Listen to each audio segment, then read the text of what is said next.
Innate helps companies avoid project surprises, make better informed decisions, share knowledge, and deliver better outcomes. Innate, transforming the way the world builds.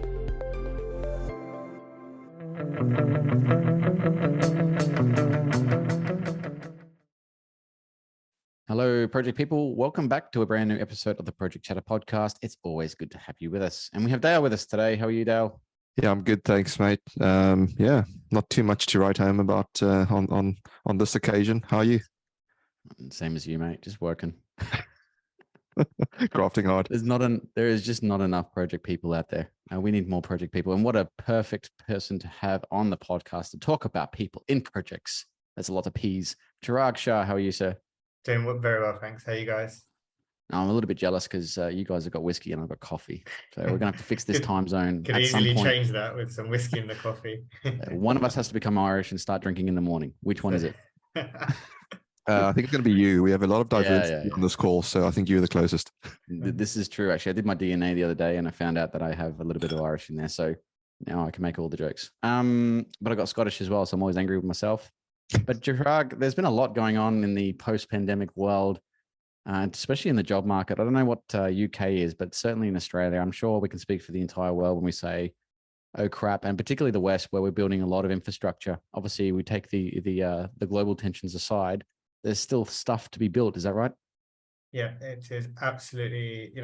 I'm actually doing, next week will be 17 years in recruitment, and this is the busiest the market's ever been, like far and away. It is a crazy time, I tell you. Yeah. 17 years of finding people, placing people, making people happy. Is that right? That's exactly it. Making dreams a reality, we say. You sound like a realty ad. That's awesome. Well, look, how do you find people to start with? I mean, in this market when it's so scarce, and you're trying to qualify people, and to be fair, and I don't know, Dale, you may be able to speak on this as well. There's a lot of people who look good on paper now because obviously we've had big projects. You know, back in the day, it used to be like if they were on a significant project, that was significantly interesting. Now it's like everyone's done it. So you've got this saturation of people and you don't really know whether they've just been a cog in the wheel or they've actually added some contributed to some real value on the project. How do you qualify your people to make sure you're putting the right people in the right places? Sure. So there's obviously the main thing for me, I've been around project controls recruitment for a long time. And LinkedIn in particular has helped, retain that network I've built over time, kept those relationships going. So there's a lot of people I know and placed before or worked with or know of them and got good referrals from other people I know. One of the things we have come across is a lot of candidates have put on their CVs, what their jobs and responsibilities on a big program like HS2, like you said. But when you actually get into the nitty gritty, it's like they were part of a team. So they might not have done everything they said on the CV. And it's trying to work out what have you actually done? What is it you did on that project? And that's probably the key question I ask compared to a few, I would say, other people. And especially for hiring managers, I think that's the key question to really get into and really go into the person, find out what they did on the particular project. And that will give you the answers that what they're good at. If they're an all-round project controls person, are they stronger on the planning, on the cost, or are they genuine all-rounder? I find that we're not the only ones that are struggling. I think contractors, clients, every side of the field is really struggling to find quality people. So is the skills gap and actually an education gap from your perspective?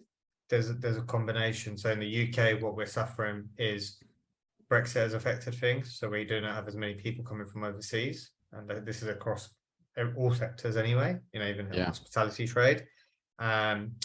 Here, as you guys know, the government's in a bit of turmoil and we're getting a bit of a yin yang. And now we were very excited 3 weeks ago with the introduction of, the IR35 reforms being repealed. So that would have created a bigger pool of candidates again. And now, it was announced earlier, a couple of days ago, that those reforms are not changing. So, it is as it was, status quo. And then what happens, what we've seen as well is a lot of the people, the experienced people, they're just retiring early. They're not willing to get out of bed for X amount, and then what we're seeing as well on top with the younger generation, those that have got a bit of experience, they're moving overseas now. So at the moment, Middle East is back now. We are in this post-COVID world as such. Restrictions are lifted. The amount of money funding that's going into Saudi, for example, is phenomenal. That, for example, the Neon project. Wow, what's that worth? It's crazy amount. So we are seeing we're losing a lot of good talent over there.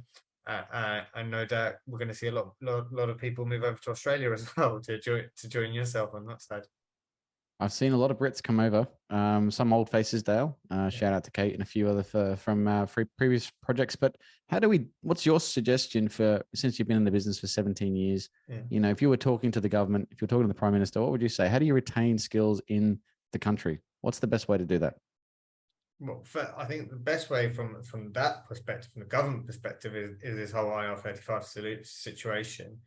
We especially in project controls, there is good people that carry on working in permanent roles and they develop their careers over time and get to the top. But then we have a lot of people that get to a certain stage, maybe they've worked 10 years, developing their career, 15 years, and then they decide, I don't want managerial responsibilities. I want to be good. I want to be an expert at what I do.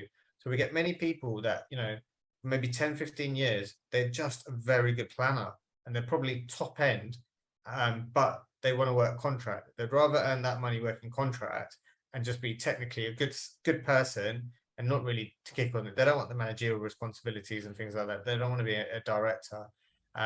So it's kind of changing that gap so that they work as a proper consultant.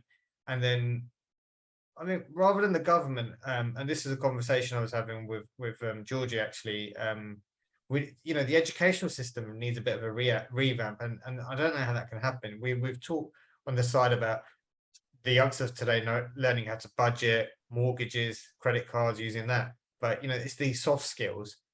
As a starting point, how are we enabling the youngsters? How are they managing these stakeholder management skills, strong communication skills, influencing skills?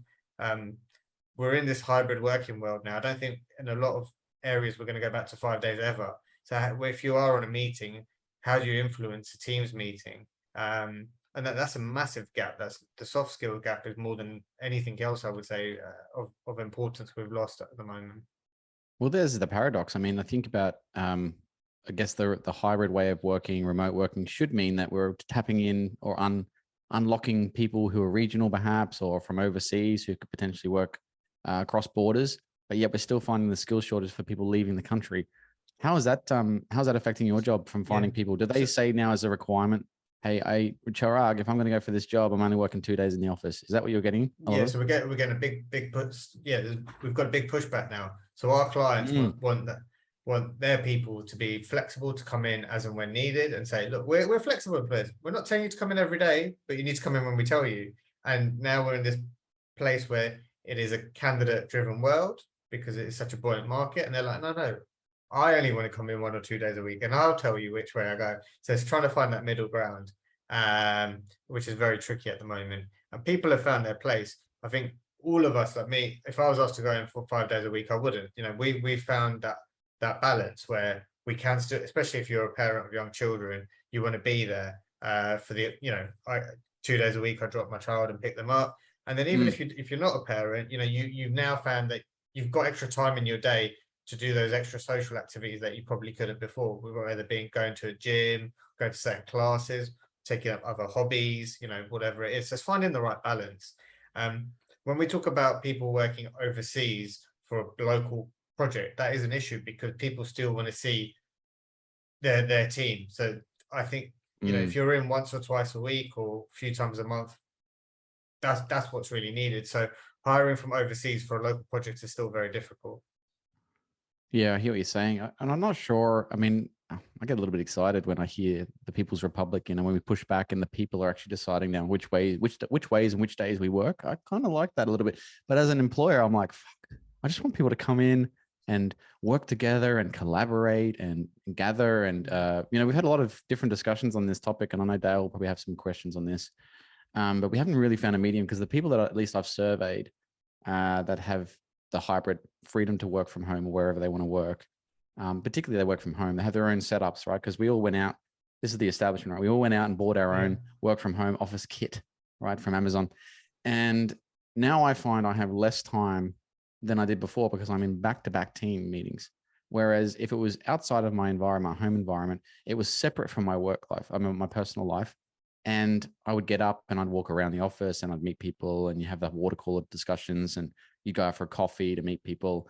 And I felt like, at least from a steps perspective, Chirag, talking about fitness before we press play, at least I got my steps in, but I feel like I'm at home. I'll do less than 800 steps. So now I'm thinking like, now I need a treadmill. And now I feel like a proper lab rat, because I'm plugged to a screen, I'm back to back, and I'm walking on a treadmill. I haven't left the room in 4 days, and it's sunny outside.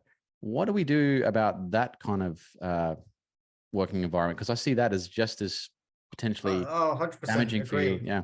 Agree. So, that whole, when I work in London, I go in on the train, and before I used to get so annoyed when the train was packed or train delays. I just don't mind anymore, because that train time gives me my peace, gives me my me time. When I'm walking, I put a podcast in. It might be the Project Shatter podcast, or could be other podcasts, but There you go. I just enjoy that period. And I think people that do work just from home, they're working harder, they're working more hours, they are losing, there's no start and finish, there's too many gray areas. So yes, they may take a break in the day to go out and go for a walk, or put the wash on, or whatever it is, but they end up working later hours and just lose that balance. And especially, someone will always say, oh, could you do a little of this for me, could you do that for me? And then you think, well, I've got that 2 hours extra in my life because I'm not commuting. But yeah, you're stuck on in front of the screen. It's just not healthy. No, and it's not. a lot of people are similar, like, they just don't get up and walk or leave their screens. I've seen it, in my own personal life. And my wife, for example, should probably be there, plan to go for a walk, but then something's come up, I need to finish an email. Oh, now I've got a meeting. And then we're seeing, meetings are in there for the sake of them sometimes, when you could just have that water cooler conversation, like you said. Exactly. And I think there's something about separating the two as well. But anyway, we're losing our focus on the jobs, the people, and placing people, and particularly in the UK, because that's where you commonly stay. So what exactly are people doing when it comes to preparing for a job? Are they getting job ready, or are you finding that even if they don't have the skills, they're applying for jobs above their weight? I wouldn't say that. I think you've got two sets of people at the moment. You've got people in one bench that they're worried about the future. They're worried, what's happening with our government, the politics side, the oil and gas crisis with the Ukraine war, and the fears that the media have put out about recessions and things like that. So they're just going to stay stuck. And they feel, I just want to stay in a safe place where I know that I'm staying here for good. I don't want to be going into a new job, first one in, first one out. And then you've got others that are thinking, you know what, I'm getting calls all the time, I'm seeing these adverts, rates are rising, it's time to make a move. I think the guys that are there sticking in their jobs, worried about recessions and things like that, if you're good at your job, you do not need to worry. There is so much work going on out there. Go for it. What you need to do, if you are thinking of going for a job where maybe you may be underqualified at that moment, or you're being a bit overly ambitious, I say go for it. Speak to people, in your network, speak to advisors. Even if you are being interviewed for a role, both of yourselves are hiring managers. If you're a candidate being interviewed, wouldn't you like it if the candidate asked you, assess where I'm at, I really want to be this project, at the moment I'm a project controls engineer or a senior project controls engineer, I want to be a project controls manager. Can you go away and think, have I got the attributes to be a PCM, or what else do I need to do to get there? If I was to join you, what do I need to do in the next 6 months to get there? So there's no problem in today's market, more than any other, to go for that job, maybe that you're not quite ready for, but you're one step away from. One more question for me before I get Dale in on this subject, because I know he is a bit closer to the UK market, but this applies to Australia and the rest of the world as well. I think is the disparities. So a lot of the time we're filling pockets when we talk about roles. Roles are independent, as in they have a position description, they have a set of responsibilities, they generally are part of some type of RACI, or there's a connection to them and the other parts of the hierarchy. I put it to not a client, but a prospect the other day. I said, maybe it's not the way we shop for people. Maybe it's the organizational design that needs to change. So what I mean by that is, when we scale a project, we think, well, if we chop the project up into various bits, phases, sections, disciplines. Then we decide we're going to have a manager to manage and kind of ring fence that from a support perspective, from a discipline perspective, from a understanding perspective. Then we say, right, we need that cookie cutter 15 times because the project is X big. And my view is that is the organizational design also part to blame, not just the placement of people, if we have a lack of skills and capacity? Yeah, so I think one of the things that we're exploring as an organization, we're talking to industry leads like yourself, is, again, rather than hiring individual people, like you said, the 15 cookie cutters, looking at it as a statement of works. So you know that on this project, this needs to be done.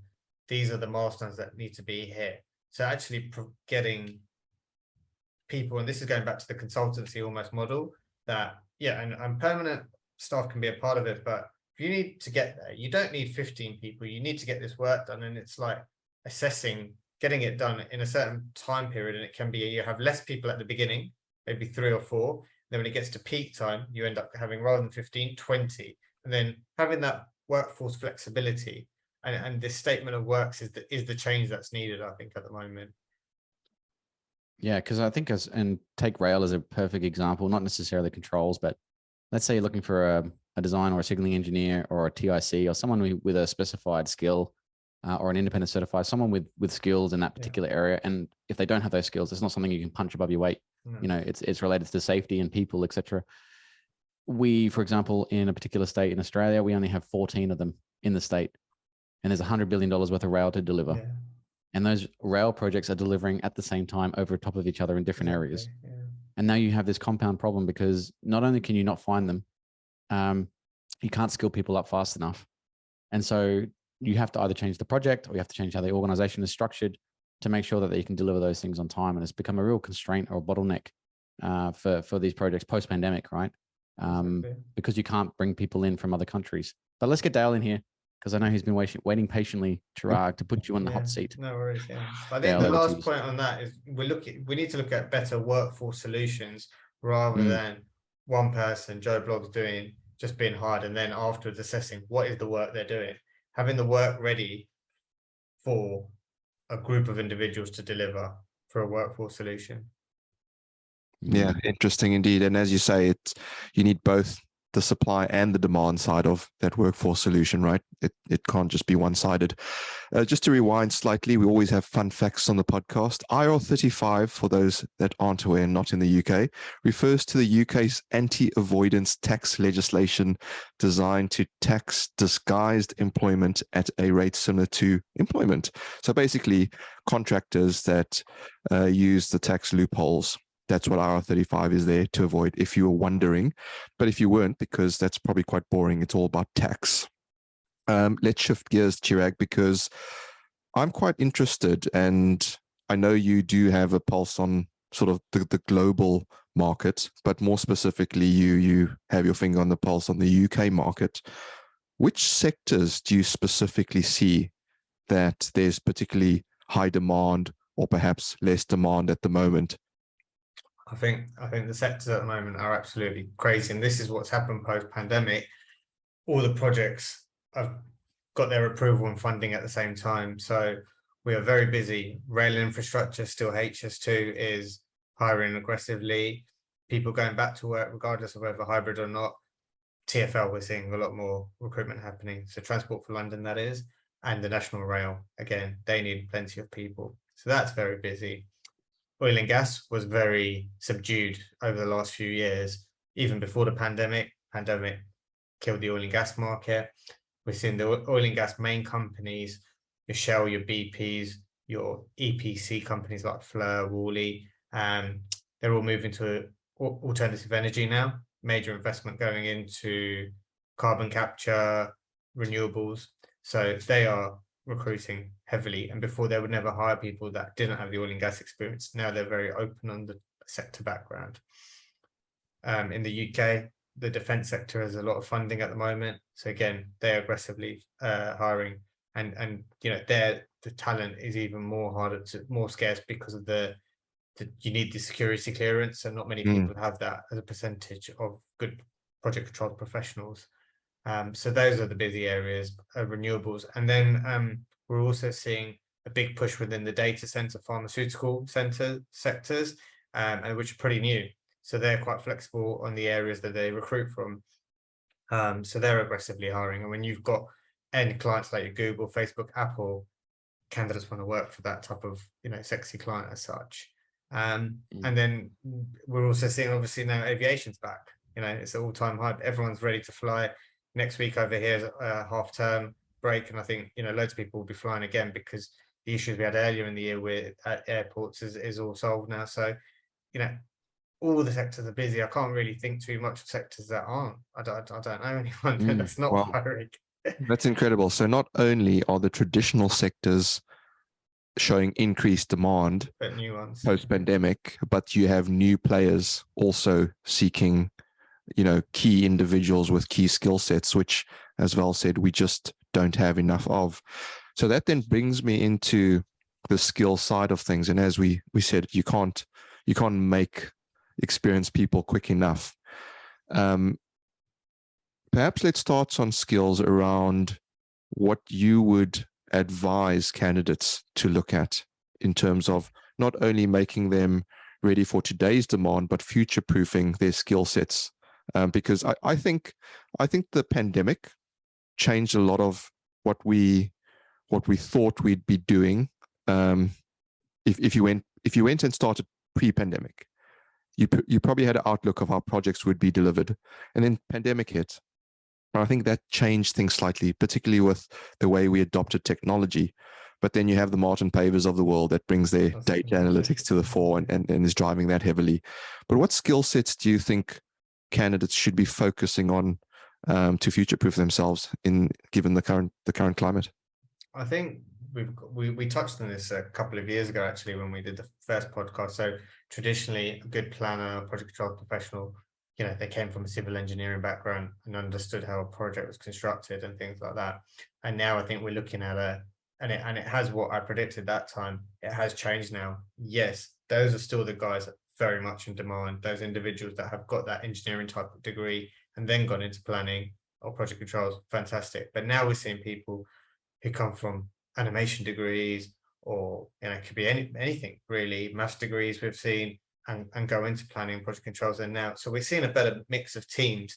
So when we talk about diversity, it's not diversity by sex or ethnic background. That's obviously a key part, but it's diversity of what you've actually studied, what you've done prior to getting into planning project controls. So that's improving things. To focus on, look, if you're going to technical side, the positive thing post-pandemic is the availability of training that there is, which you can go out and do on your own. There's so many training courses available at the moment. You've got the Project Controls Academy in America. You've got Michael Lepage with his Primavera training as examples.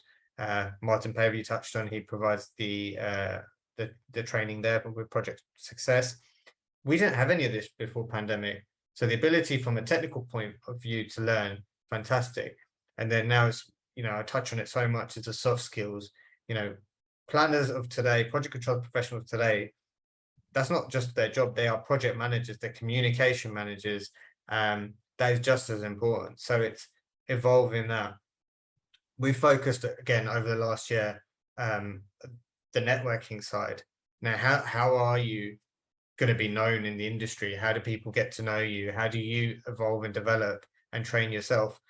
Get out there, get networking, whether it be virtually, and I'd say connect with people on LinkedIn, or face-to-face through the networking events we've created over recent times and other events that are going on. Next month, we've got the Project Controls Expo. We're probably expecting 1,000 people. What a great opportunity to network.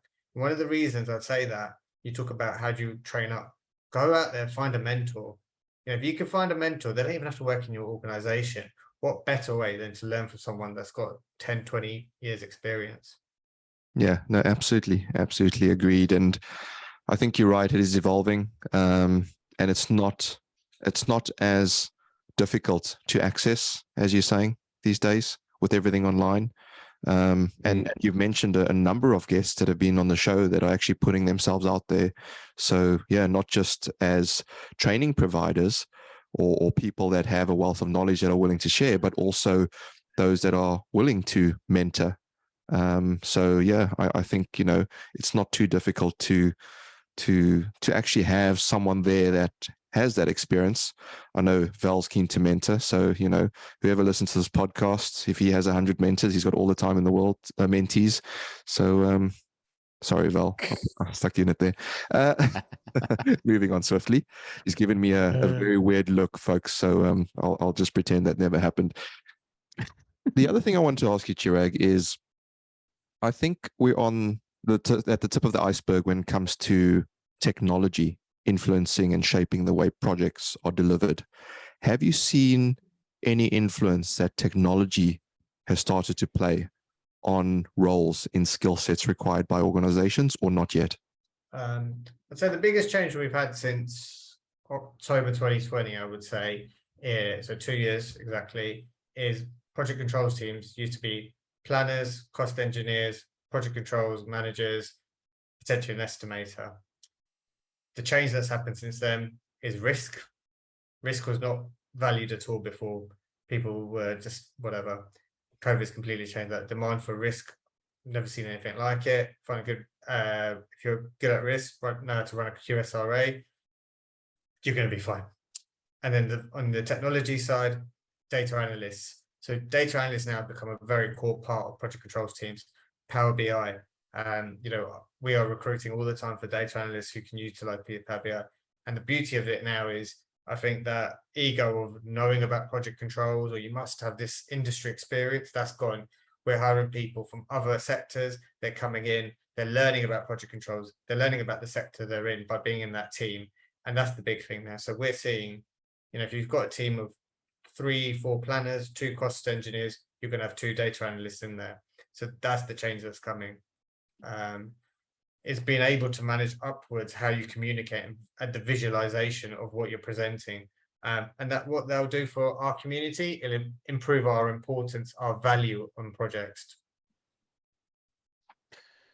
Yeah, I was going to say, why don't we, I know Dale's being facetious, but why don't we put it out there?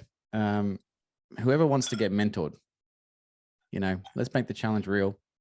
Get in touch with Project Chatter Podcast. I'll talk to Chirag and Dale. We'll see what we can do. If we can't do it, we'll find someone for you. How about that? Absolutely. For the first few that can get in there, we'll help you out. Because I think you're right. I think there needs to be more mentoring access or mentoring opportunities. And you got to find mentors, Chirag. But a lot of people, 1, don't know how to do it, or 2, just lack of time and capacity to do it. The other question I had is, what do you think about the 4-day work week, Chirag? And how could that play into this hybrid working model? So I think from a recruitment perspective, as a recruiter, it will never work if you're recruitment. Wait, why not? Come on, let's talk about TRS bosses. Come on, let's get them on the hook. Way too much to do. No chance. All right, we're actually going on holiday.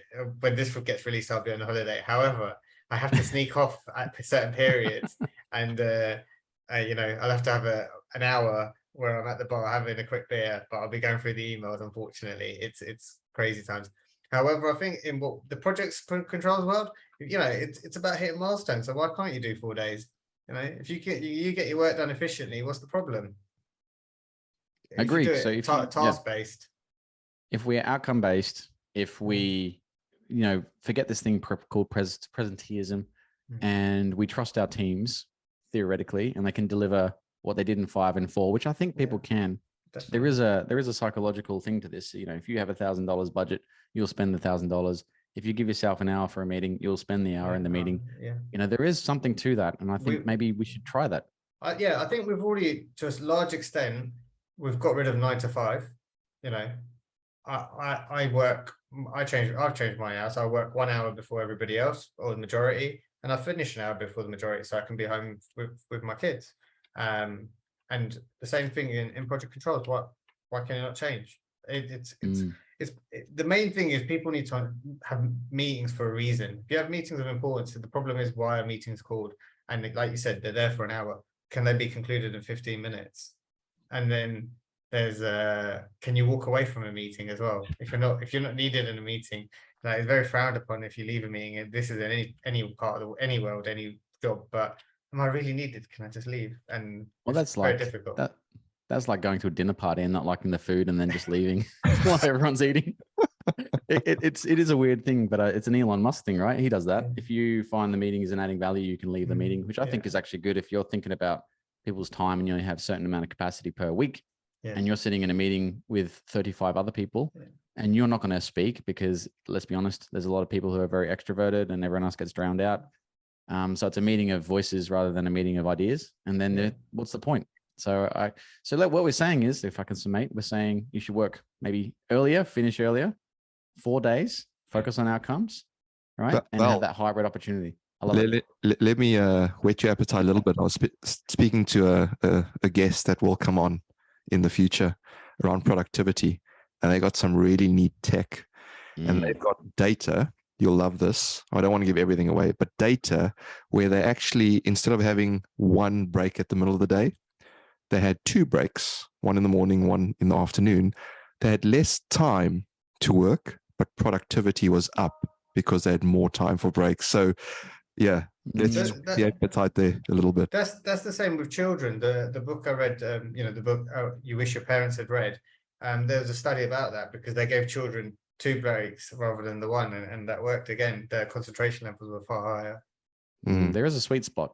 Obviously, we can get too lazy. Like if I start putting bean bags in my office, I'm probably not going to go back to the desk. But I think there is an opportunity to kind of shift while we're all in this kind of moving, swaying idea of a different model opposing the Henry Ford model, which has been around for too long. Probably suits our working lifestyle better because, again, we have technology at our fingertips. We could be anywhere in the world and still provide value. And then if we are, the problem is we have middle management that are old school. When I say old school, I mean they've come from a world where everyone comes in the office 5 days a week. I do see a little bit of that attention in the clients' offices. I'm finding that's something that a lot of people are leaving because of. But there was another thing that I saw, and I don't know if this is just hype or something I've just flicked through on TikTok, and I'm going to ask you, Chirag, because I don't know what I'm talking about. What is quiet quitting, and is that a thing? No, it is a thing, and unfortunately, it's one of these things. So obviously, working remotely, working. Can you explain what it is before we go into so detail? Quiet quitting is if you're working 9 to 5 and you're just doing the basics, you're just doing the bare minimum. You're working 9 to 5, you're just doing the basic job of what you've been asked to do, and that's it. Not more, no less. I know loads of people that do that. But then what we're finding now is that because people, I think in COVID times when people were fearful for their jobs when they weren't on furlough, they were working that bit harder, and now so then their performance has been like, your performance has dropped, and there's that issue there now. And then what we are seeing is there are a lot of ambitious people, a lot of hungry people. So they're like, why am I doing all of this when this person, they're not available now, they're not contributing this, I've contributed this much. So we've got again 2 pools. And I think people are saying that, potential recession, things like this, these are the times where the quiet quitters are going to be found out almost. Yeah. So you're not advising people to be quiet quitters. Is that what you're saying? 100% not. Well, you're clear. What's the point in just doing the basics? You're clearly not passionate about what you do. If you're working, whatever you're doing, you got to be passionate about what you do. Well, I can't say names directly on here, but I've had experiences. Come on, you always get the guests to say give the names. I know they're in the hot seat. I'll have to be on Chirag's podcast at some point. But look, if they were upset because the work was not what they expected to start with, obviously, but only a couple of months into the job, and then they've left, and their productivity fell before that. So there was some inclination that they weren't happy.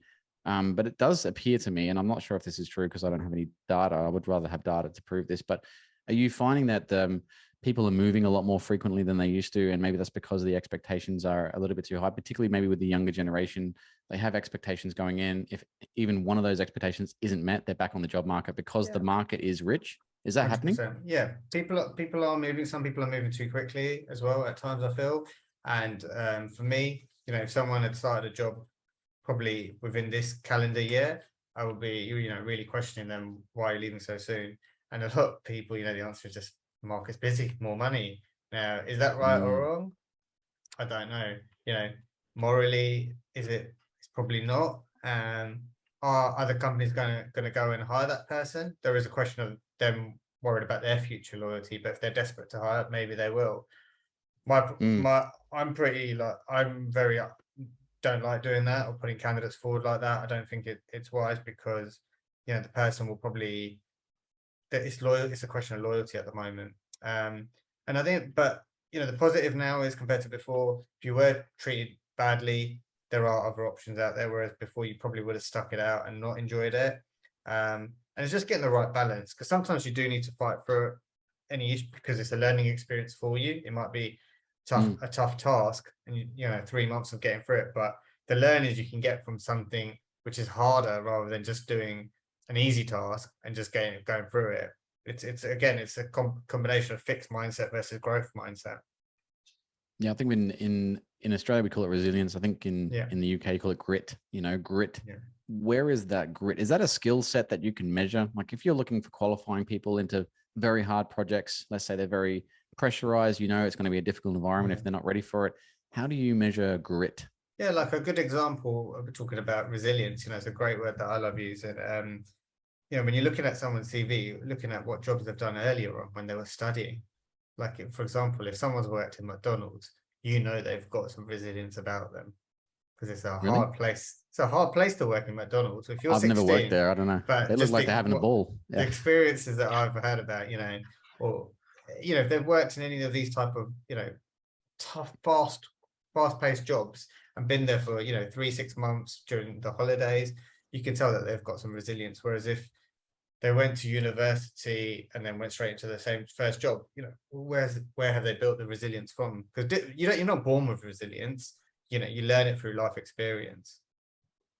Yeah. So can you teach someone resilience, and how would you go about that? So let's say they weren't ideal for the job, and you say, look, you're not really the candidate for me for this job. I'm sure you go through hundreds like that. Do you offer them recommendations and say, look, you should probably do, one, you should check out the Project Chatter podcast. Alan Val will give you some learnings there, but also you should do X, Y, Z. Do you give them something around grit or resilience? Again, I think grit or resilience is probably, that's got to be through their direct employers. We probably don't know enough about them on that side. And if you think how quick it is to hire someone, it's 1 or 2 stage interview. You're only spending maximum 2 hours with the person, and that's nowadays virtually. How can you find out if someone's got resilience or grit? That's very hard. When you're a line manager of someone who's been working for you for a period of time, then you can start to challenge them a little bit and just work out how far it can go. But then again, you get worried, because then are they going to quit and go down the road? So you could tell if someone's not resilient if they're a grad and then they've moved around 3 times in the first 5 years. Could we do something like this? Could we just take a whole bunch of potential candidates and put them in the bush with only a few tools, and then work out whoever survives, get into, that's the short list. Because obviously they've, a bit like Lord of the Flies type situation there. Would that work? Not in the UK. There's too many health and safety regs. Yeah, not in today's world. Maybe in Australia and South Africa, though. All right. We lost Piers Morgan about that one. Yeah. He can go on it. I don't think he'd last very long either. But I think there is something around, it's a bit like training, right? You're a fitness guy, so you get it. I think when I'm looking at qualifying, and I'll stay out the same question, actually, when I'm looking for resilience, I try and I question in frames of scenarios, and what would you do in this scenario? Then I ask them what they do for fun. And usually those that are, 1, disciplined, 2, have a little bit of like a strong mentality, have some type of outlet. So they say, I do surfing, or I go to sports, or I do training, or I do marathons. And I'm like, that's interesting, and then I've actually paired that against the guys that have worked for me in the past, and they all have a very common feature, which is they have something outside of work which balances the work. Because again, I think we have a heavy load. I'm not sure if you feel the same way, Chirag. I'm sure you do, mate, if you're sneaking out for holidays. TRS, give him some more holidays, by the way. Put a petition in, Project Chatter podcast. Yes, if you want Chirag to have more holidays, let us know. Please do. There's this big weight on your shoulders, and if you don't have a way to vent it, that's when mental health problems come up. That's when you have physical problems. Are you finding a bit of a trend there as well for the job market? Yeah. So one thing, as if you're a hiring manager listening, if someone says they go to the gym on their CV, question them, find out, just say to them, what workouts are you doing? Because I tell you what, 80% of people lie about that. So just go a bit in depth on that as well. Spend 2-3 minutes. Oh, that's interesting. What do you ask them? Like, what do you bench? Well, yeah. Go for a typical week. What's your training routine? That's interesting. Yeah, I've never done that actually. I've seen it on well, they haven't said gym, but they'll say something related to weightlifting or martial arts or something like that. Yeah. That's interesting though. I think there is ideal candidates who have interesting qualities. So let's get to the quality. So if you're shortlisting and you're qualifying these people in the job market, because I want to give everyone an opportunity, Chirag, and we can learn from your wisdom of 17 years in the market. If they're presenting a CV to you, I think we've gone through this last time you were here. But what are the big things that you just quickly, because you scan them obviously, or you have software that does it. Yeah. What are the big things you're looking for? No. So I scan them. We don't use software. I think that's going a bit too far, and just keyword searching. How many times is P6 in the CV? It's not worth it. The best way to put a clear CV together, is a short profile, 3 to 4 lines. Summary of yourself, your education, software that you use. Which is relevant, the Primavera, Power BI, MS Office, for example. And then when you're going through your career history, the employer you're working for, the date, project value, what your job title is on the project, and then your key duties and responsibilities. And if you worked on multiple projects, even if they're concurrently, make sure you put that in and just go through that chronologically. Is the key parts of what you need to be there. Keep it clear. There's always this gray area. Should a CV be 2 pages, 3 pages? What depends how long your career is. If it's 5 years, then 2 pages is fine. If it's 20 years, a couple of lines on your early jobs, and then obviously going more in depth in your more recent jobs covering the last 5 to 10 years, I would say. And put McDonald's in there, right? Because McDonald's is grit. Yeah, nice. Exactly. And then the other point is, if you have got testimonials, like a lot of people today have LinkedIn recommendations, just take a snapshot of that and put that at the bottom of your CV. It acts like it's a reference that's there and then. So no one has to go. Eventually, when you go through your employment checks, they'll go for a reference anyway. But this just shows that actually, an ex-manager's rated this person anyway. So you'll stand out a little bit from the crowd. I wanted to ask you about that, Chirag, because the references are a bit of I'm not saying me, but I'm just saying that it seems to be in the market, in the community, is like, even if they were bad, you don't wish bad upon them. And so there's a level of, like, I guess, an unspoken agreement between ex-employees and employers where if they do get called for a reference, even if they were bad, you wouldn't necessarily paint them in a bad light. Because again, I don't think people want the worst, unless they're absolute assholes, like, let's be honest, but you wouldn't necessarily say, yeah, no, I wouldn't hire him, because you want them to get jobs, just not with you. So do you think that references are still valid in that regard? I think they are valid if you ask the right questions. So if the person was your manager on the project and you compare to the CV and you go through the person's CV with that referee and say, just wanted to check this individual was a planner on this project. This was his, key duties. He was doing the baseline in programming. How was he at it? And if you're going a bit more in depth and understand and asking the questions, so you're almost interviewing that referee about this individual and find out what did they actually do? What level of scheduling did they do? And how far and in depth did they go?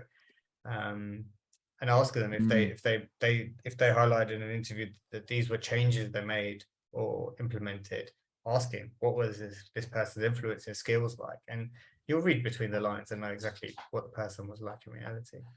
I've done a lot of references for people, and I've never been asked questions about it. They're very basic, like they're kind of superficial, I guess. Dates mainly. Was she a nice girl, guy? Did they work there? Almost like employment verification rather than employment satisfaction, perhaps. But the other thing, I think, what if we go on 30,000 feet up for a second, because I'm in that mood today, I'm in a playful mood, Chirag, is what if we use the blockchain and we had more than one reference, and you just got everyone they've ever worked with on their employment record, and they could say yes or no to like 3 or 4 questions, and they're verified by, it doesn't have to be everybody, but some type of verification method because I think what happens is we get 2 references and we'll always pick the 2 best references that love us or their friends. Agreed. Or we go to the pub with them, which is fine. But if it's a super important job, maybe you want more than that. Maybe you want 5 or 10. Maybe you want to know what the community thinks of this person. Because I have seen people who have excellent references, but when you go into the community, because it isn't that big in Australia, it's probably the same as the UK. They're like, oh no, this guy's black, or he's he's blacklisted or whatever it might be for whatever reason. Caused some trouble, 10 years ago, but you'd never see it on his CV. How do you get around that? Yeah, no, that's a good idea. Getting more referees. Also, asking the referee for a referee could be another idea. Oh, you have to break that down for me. Sorry. So if you let's just say you work for Dale, and then I went to get a reference of Dale, and then I said, by the way, I do need another reference. Is there someone else in the business that worked with Val that I could take a reference of? And then basically, so that individual that Dale recommends, you have provided that person, so it's a bit more neutral. I'd never be a referee for Val. I don't know what he's talking about. I might be a good thing. I might be a referee. Maybe I won't be an advocate. Who knows? Yeah, I wouldn't put him on my referee sheet, to be honest. He's too honest. And then the other side is people that work for this individual. So it's upwards referencing, or how we call it. How was he as a manager? Because that's a big thing now. It's the same thing. It's when you go to a restaurant, how do you treat a waiter and things like that? Similar. So Chirag, if someone comes to you, a client, and says, I need 2 Dales and 1 Val, that's probably the ratio you want, and you don't have them, do you say yes anyway? No, I'll be quite honest. In today's market, I had that call today. Someone wanted a project controls engineer for £50,000, salaried, and I need CVs by the end of the day. I said, if I could provide that, I'd be a millionaire by now. So I said, we'll obviously work on it, but I do a lot of work with the consultancies. I think we've all got to manage everyone's timeframes. I need at least 2 to 3 weeks. So I will, if it's not saying that I haven't got a Dale or a Val, I will always find one. I think I'm like Liam Neeson there. I will always find one, but you just got to give me a bit of time. I love that. That was good. Liam Neeson reference. I don't know where that came from, but you'll never find a Dale or a Val. I think that's been established. But I think there is a hard lesson for recruiters out there as well to say, no, you don't, because what's happening is we're getting this skew of the market where we're saying, yes, we do, but then they come back with, and I think this is the other challenge I wanted to ask you about the job market, salaries. What's the difference between salaries kind of pre and then mid COVID and then post pandemic, and how much have they jumped and why? Definitely, salaries have jumped, and I think this is the time when if you have been working for an employer for 4 or 5 years and they've pushed back on pay rises or promotions, or given promotions with very light salary increases, and they've blamed it on the market, things like that. This is the time to think about moving and not accepting a counter offer when they leave either. Like, honestly, never ever accept a counter offer. It'll always blow up in your face. But going back to the original question, salaries have increased. I would say it's very hard to put a percentage on it. It's very hard to get accurate data from that side, but they certainly have increased. If you're giving me a ballpark between that 10 and 15% in the last 2 years, I think clients have to they've found ways to fund these increases. They have to, because of the scarcity of talent. It's simply economic supply and demand. Not as many people out there. Where we're seeing the biggest jumps at the moment is, when you're that graduate with 3 years plus experience, seeking that first career move, you will get a good salary boost. And then when you're slightly more mature in your career and moving from that project controls manager to associate director or director move, then you're going to see a jump as well. Middle ground, where you're still building that 7 to 10 year career, I think that's just about honing what direction you go into for the rest of your career. Is it going to be that technical guru, or is it going to be that people manager part? And once you know that a bit better, that's when you're going to start to see your jumps. But we go to work for money, but we go to, we want job satisfaction. So when you're at that middle ground, I think it is about taking time out to explore what you really want to be doing and what's going to make you happy at work. Yeah, that's a good point. So what is the number one reason from your experience people move? Is it just money? Is that the real motive for leaving? In today's world, it's the hybrid working, I would say. So when companies are forcing you back, people are saying 5 days a week, very difficult. What we're seeing at the moment, we're I'm really passionate now. The last few months have shown me, the diversity side. So we're not seeing enough females in the market at the moment looking for new jobs. And I think for them, still today, females are, when they're mums of young children, they are the dominant parents still. So they want that safe place where, I need to be the ability to be at home. So that's probably a bigger reason at the moment when firms are moving. If firms are deciding to say that we're going to be really free and let you work remotely, then I think they're attracting that diversity. When it's 5 days, then they're not going to get anyone. Like I, out of principle, won't even work with clients that want 5 days a week in the office. Yeah, I'm just digesting that. I think you're right. I think as well, diversity targets are good because we want inclusivity. It doesn't just include genders, but I think it includes everybody from all sorts of walks of life.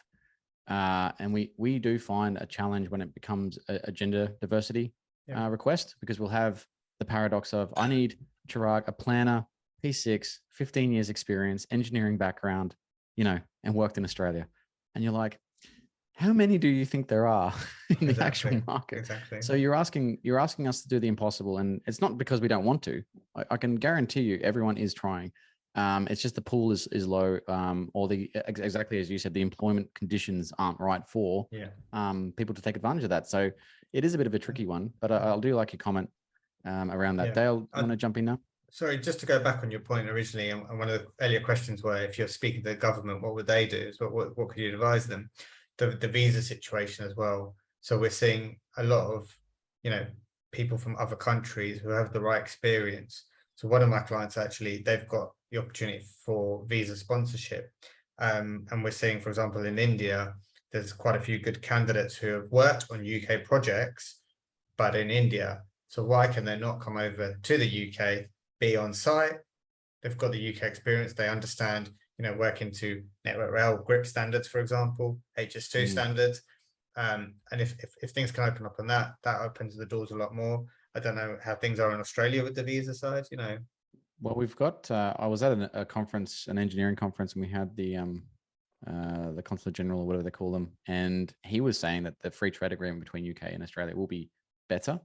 The only question was around defense projects because of security, but arguably we should be closer if we want to be a little bit more aligned. And then the free flow between people from the UK to here and vice versa. I do feel it's going to be more Brits coming here, just to be honest. But that's fine if it fills the gaps.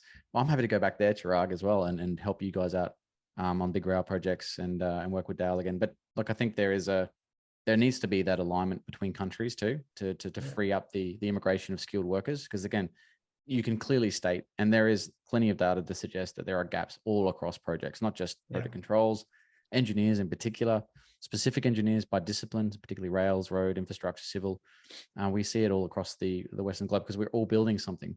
And I think during COVID, there was an intent to move projects forward, to bring them forward, to keep people employed, to keep them gainfully interested, to manage mental health. There's a whole raft of reasons why you want to keep people busy. Because when people are sitting at home doing nothing and they're locked in their houses, which they were in Australia, that really had an impact on us, and probably the divorce rate too, I imagine. But look, let's get Dale in here because I'm sure he's got some questions for you, Chirag. Well, I'm terribly sad that we had Chirag on this podcast because he said, you either become a tech guru or people manager, and we're none of those. So I think we're screwed. That's us done. Yeah, I think What would you describe yourselves as? Oh, geez. I don't know. We'll have to think about it. Yeah, come back to you, Chirag. We'll come for some advice on our CVs as well. But I just want to mention, you guys were chatting about grit and resilience. One of the things I've started to do, and maybe not the first interview, but perhaps the second, if I'm a bit more serious about a candidate, and they've said, they're willing to travel or whatever the case may be, I'll say, right, I want a face-to-face second interview with you. And there's a number of things you can tell when you talk to someone in person. If they're willing to travel a little bit, do they have that, that commitment, that loyalty, perhaps, because commitment, loyalty, grit, resilience, it kind of comes bundled together in a certain way. But they're looking them in the eye, right? and whether or not they truly know what they're talking about, whether they're willing to hang around for a little bit longer perhaps, or whatever the case may be, how they come dressed and presented, do they come early on time, how they greet, body body posture, all those things that you subliminal messages that you pick up, non-verbal cues, I think you call it, Bell. So yeah, a good incentive on that side actually, from a hiring manager perspective. And one of the suggestions we've made is that you have the first interview virtually, and then the second interview, you almost are saying that we will put an offer together for you. So there's almost a provisional offer there. I appreciate it may be hard to come to an exact figure, but putting together a provisional offer subject to come and meet for the face-to-face. And the other thing that is mandatory now, you can't control this either, is that in the UK, the verification requirements have changed now. So you need to see that person and a copy of that passport face-to-face now. No longer can you just look at it across Teams and have a look. So that's the incentive to say, look, we do need to meet face-to-face anyway to check your passport and you are who you are. Yeah, very good points. I know we're heading towards the end of the pod, but I want to talk about a topic you briefly brought up, but I think is incredibly important in the controls and the wider project management profession, and that is communication. We've touched on it a lot in previous episodes, but specifically the impacts on the types of communication. You mentioned how some candidates, perhaps new candidates to the profession, are struggling over Teams or Zoom to make an influence in the workplace, make a name for themselves, build their brand. How might those new to the profession listening to this influence the way people see them through communication? And that might be verbal, written, all sorts of different types of communication. I think this is all related to what we've discussed earlier today. So we've touched on the quiet quitters doing the basics. So this situation is, if you are struggling, and especially if you're a little bit of an introvert, so hard to get involved in meetings, be that person, it's making that direct communications, trying to get that face-to-face or virtual coffee with other stakeholders or senior stakeholders within your business, outside of your business, but on the same or in the projects. That's what's going to really help you. If you're new to the industry, getting those contacts, asking for a bit of time, it's 5-10 minutes, and that will always turn up, far more. Where the situation last week at a networking event, there's 2 graduates there that turned up, and they asked me, well, you're recruitment, what do we do here? How do we go about a network? And they're brand new. And I said, I'm going to give you an example here. So I went over to a director and I said, hi, how you doing? I hadn't spoken to this director I knew in about 3 years. These 2 have just joined Project Controls literally a week ago. What is your best advice? What should they be doing the first 2 years of their Project Controls career? The director spoke to them with passion for 15 minutes.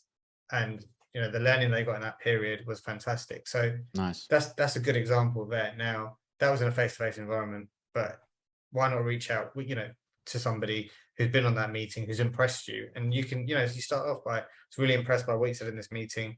Could we grab 5 minutes just to discuss that further? And this relates back to, I think, our biggest takeaway of today has been, initiating some sort of mentoring program. So my takeaway from what you're saying, it's not so much how you communicate, it's just that you do.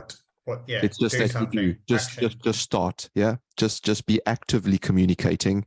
And as you do that, you'll hone in on your own communication skill, how you communicate best, what works for you, what doesn't, because it doesn't always work for everyone, right? There's no vanilla. So this is what you do for communication and it works for everyone. But that's quite interesting because, as I say, as we've spoken about before in the podcast, the past 2 years, the pandemic has had a generation or 2 of folk new to the industry that doesn't actually really know what it's like to work physically together in the office, right? Yeah. We've had people enter the market and they have no idea the positives and the negatives of working together 5 days a week. Yeah, and we have to appreciate the graduates that have come through this stream, and over the next 2 years, maybe, they will have started their university or have finished their university career degrees in a remote world. So they might not have experienced that whole lifestyle experience. Yeah, absolutely. Look, we're heading towards the end of the podcast, and you've shared a lot since we've last spoken. So thank you for that, Chirag. But I think the last time we had you, we didn't take you through our pop quiz fiver because we hadn't quite developed it yet. So are you ready and standing by for your pop quiz? As long as there's no technical questions, I'm all right. How do you calculate SPI? No, I'm joking. Number one, steak, seafood, or salad? Sorry. Steak, seafood, or salad? Seafood every day. Seafood every day. Nice. Question two, what are the 3 must-have behaviors you look for in successful teams? Collaboration, work ethic, and just supporting each other's success. Are leaders born or made?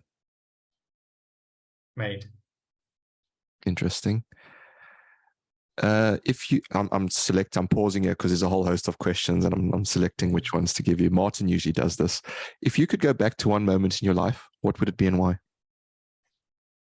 I think it'd actually be when my gran passed away. So unfortunately passed away in Kenya, and I decided not to go. And I think that's the biggest regret I've had.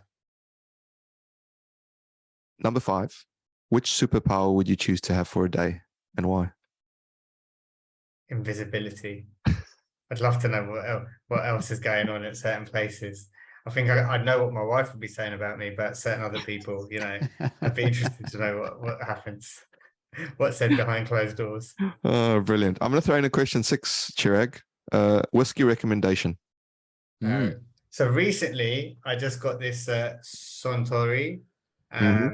Is a good Amazon deal. However, my favorite is a Tobermory. So I, absolutely love a Tobermory. Nice. And I'll add to that, I got a Yoichi, which is a PT Japanese single malt, folks. So go out and try that one. Look, Chirag, it's been amazing to spend the best part of an hour with you. Thanks for, again, allowing us to pick your brain and give us your insights on what's happening in the market today and potentially what's to come. Before we let you go, any final thoughts you want to leave our listeners with? No, thanks. If anyone wants to reach out, if they need any career advice or just general insights, what's happening, whether you're on the client side hiring or a candidate, just want to know anything. Doors always open.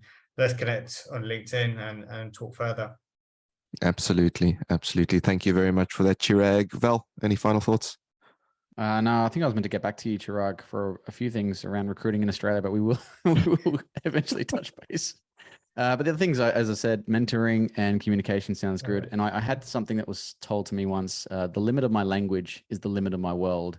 And I think that unlocked a lot of what I said and how I said it when I was working on my communication. So I'll leave the listeners with that. Thank you. Wow. Good thought to ponder on there. Thanks, Val. So folks, there you have it. That's all we have time for on this episode. But remember, before you go, if you like what you've heard, please do help us pay it forward by sharing a link to this episode on your favorite social media. Once again, a massive thank you to our guest, Mr. Chirag Shah. And thank you all for listening. Till next time, we say stay safe, be disruptive, and have fun doing it. From me and Val, it's bye for now. Cheers.